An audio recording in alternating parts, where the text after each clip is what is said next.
Hi, I'm Bruno Sammartino. Now watch Ring Fever, and there is no cure.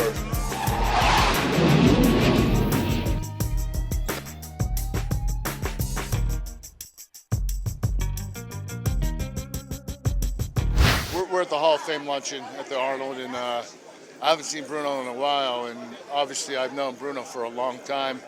We're both from Pittsburgh, Pennsylvania, and he's one of the guys I looked up to, if not the guy I looked up to when I was growing up, becoming a wrestler. So it's always an honor to see Bruno, but we're good friends now, and it's great to have a mutual respect with the guy that you looked up to your whole life. Absolutely. It must have been exciting meeting him for the first time, huh? Yeah, well, I just remember as a kid going to the Civic Center and watching him wrestle Larry Zbyszko, and it was, you see the impact it has on you, and then you end up doing it yourself, and you know that you're impacting other individuals, younger individuals, and it makes me feel good that I was able to somewhat do what Bruno did when he was the man. He was the man, and still is. So I just hope that one day I am inducted into the Hall of Fame just like Bruno was. First of all, I'm very flattered that with the kind words that Kurt says.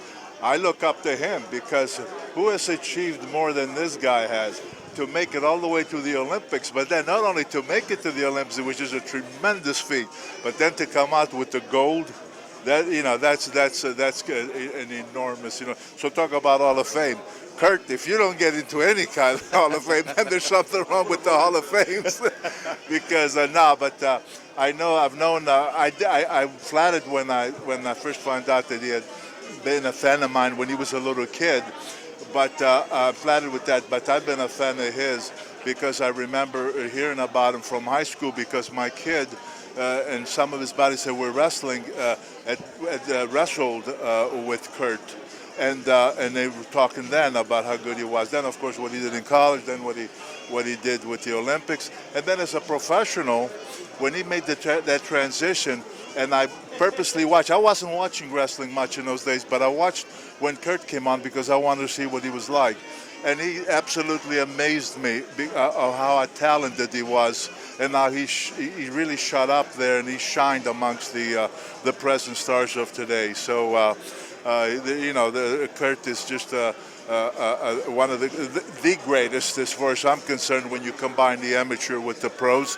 And then the Hall of Fame that's coming up in the future, you can be sure, my friend, you'll be in it. Let me ask you a question, Bruno. Obviously, you've seen generations over generations of wrestling. Give me the contrast of wrestling today versus when you were wrestling. It's a lot different. Yeah, it is a lot different because in my day, we depended on the arena. Today, they have pay-per-view, they have merchandising, and television is very, very big. So what we had to do, we didn't have all that. We didn't have no pay-per-view. We had no merchandising. We didn't have the big monies from television. So we depended strictly on the arena. So we had to make wrestling matches, for example, that if I wrestled Kurt Angle in Madison Square Garden, I had to come back with him maybe next month and the month after. So you had to use a different kind of strategy, a different kind of wrestling in order to keep the crowds interested to where they would want to come back a second and a third time and so forth. It was.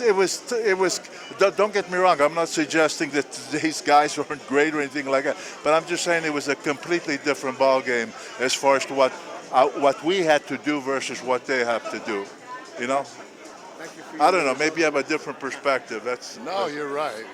You're coming from a guy that sold out Madison Square Garden 189 times. Well, thank you, gentlemen, for being so humble and for your time. Thank you. Thank you, guys.